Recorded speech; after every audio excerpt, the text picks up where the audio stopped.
Farmers often face problems where animals wander into their farms. We have developed a thermal imaging based AI model to identify animals like cheetahs which might wander into the farmers' fields.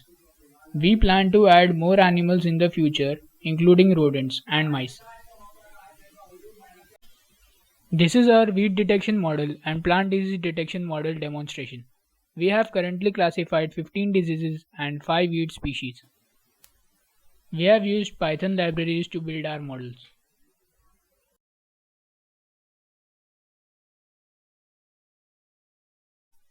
This is the exploded view of our soil collection mechanism and its labeling. It is based on the Archimedes screw. This is the exploded view and labeling of our spraying mechanism. These are some simulations of our drone and the working of our soil collection mechanism. This is our drone flight demonstration. It also shows the feeds of visible and thermal cameras on the drone.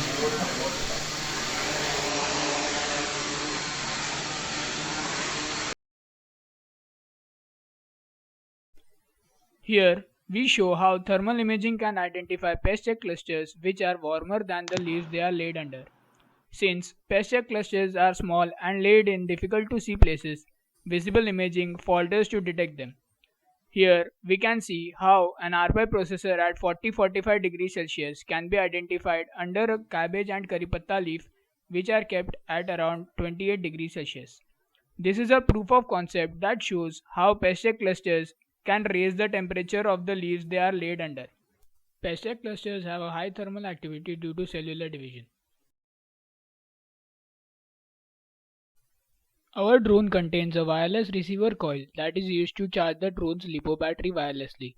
The solar charging station contains a wireless transmitter coil that is connected to the output of a solar MPPT circuit based on the CN379 IC, which maximizes the solar output.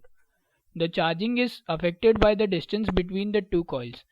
We aim to construct a custom coil for our final product to charge a 5500 mAh battery in 1 hour. This is a demo to show how we use sensors like soil moisture sensor and rain sensor with the MSP430F5438A experimenter board and MSP FET debugger to measure soil moisture and detect rain. We also trigger a motor using a relay to store the excess rainwater in aquifers. Here we can see two soil samples, one containing the soil moisture sensor and the other containing the rain sensor. As we add water to the soil moisture on the serial monitor increases in real time. We then add water drops on the rain sensor, triggering the relay which starts the motor.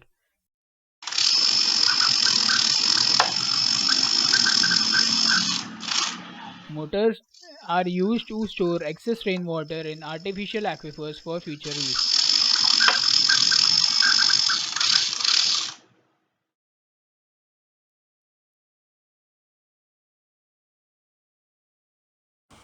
This is the Krisevak platform where farmers can buy our services and sell their products directly without any middleman. This is our e-commerce website, which is a medium for farmers to interact, connect, and transact directly with NGOs, potential customers, seed companies, and pesticide agencies. It provides an easy interface of drop-down menus and filters to find relevant quotations and suitable products. Each farmer also has a personalized dashboard showing his energy credits and green credits. These credits are calculated using data collected over time from our sensors interfaced with the MSP430 MCU. Along with the credits, the dashboard also provides information and visualizations of parameters like moisture, pH, nutrients, and more to give the land a fertility value. Using artificial intelligence, the user interface also suggests potential crops that can be sown the next season. These maps provide the farmer information regarding his farm, like thermal images of his crop, pH and humidity values of his soil samples, and the sunlight received by his farm.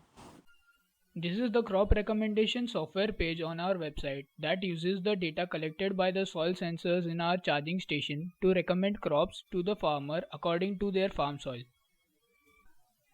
It uses important soil parameters like nitrogen, phosphorus, potassium, moisture, temperature, pH, and rainfall to predict which crop is the most suited for the farmer's field.